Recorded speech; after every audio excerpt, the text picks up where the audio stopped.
سلام بنات، مرحبا بكم. ان شاء الله تكونوا كاع لاباس. اليوم غادي نحضروا كاطو المهراس.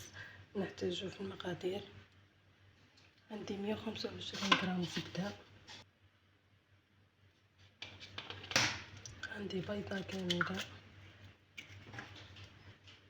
عندي صفار بيضه، عندي نصف كاس سكر ناعم، عندي مغرف صغيره لافاني. خلطوا هذا مليح.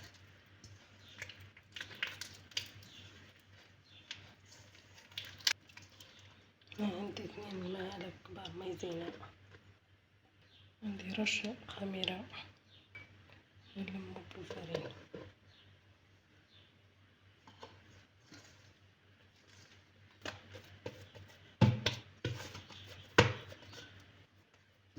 والعجينة 30 غرام،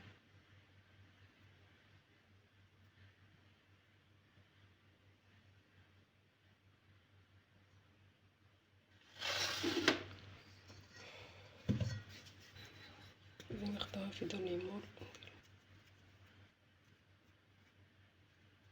نشعلو الفور يسخن،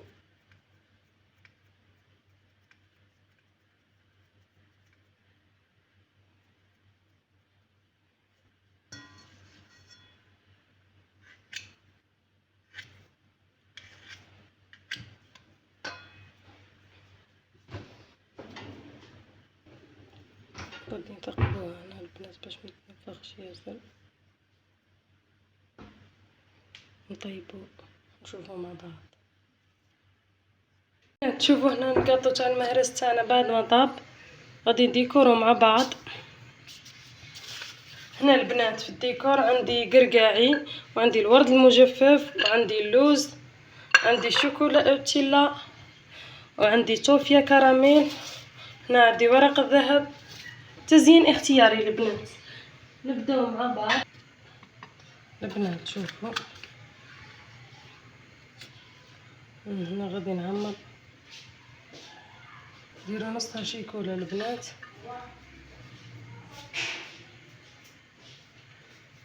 هنا غادي نكسرها قرقاعي. شوفوا البنات، هنا نزيد ندير التوفيا،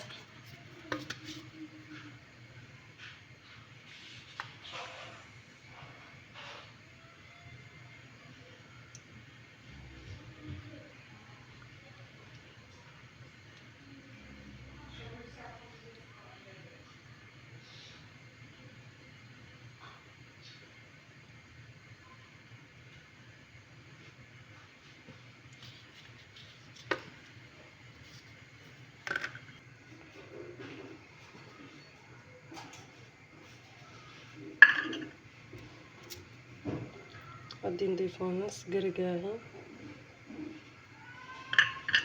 غادي نديرو اللوز،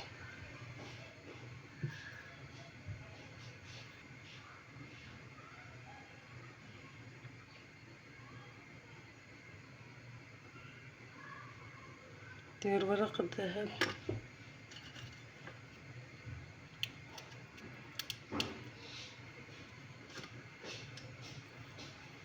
هنا غادي نضيفو الوردة،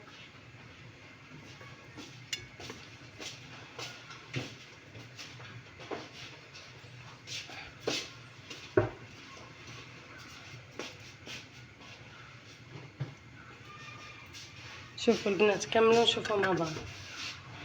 هنا بعد ما كملنا الديكور خرج ما شاء الله. اذا عجبتكم الوصفه تاع اليوم ما تنساوش لايك واشتراك. سلام، نشوفكم في فيديو جديد.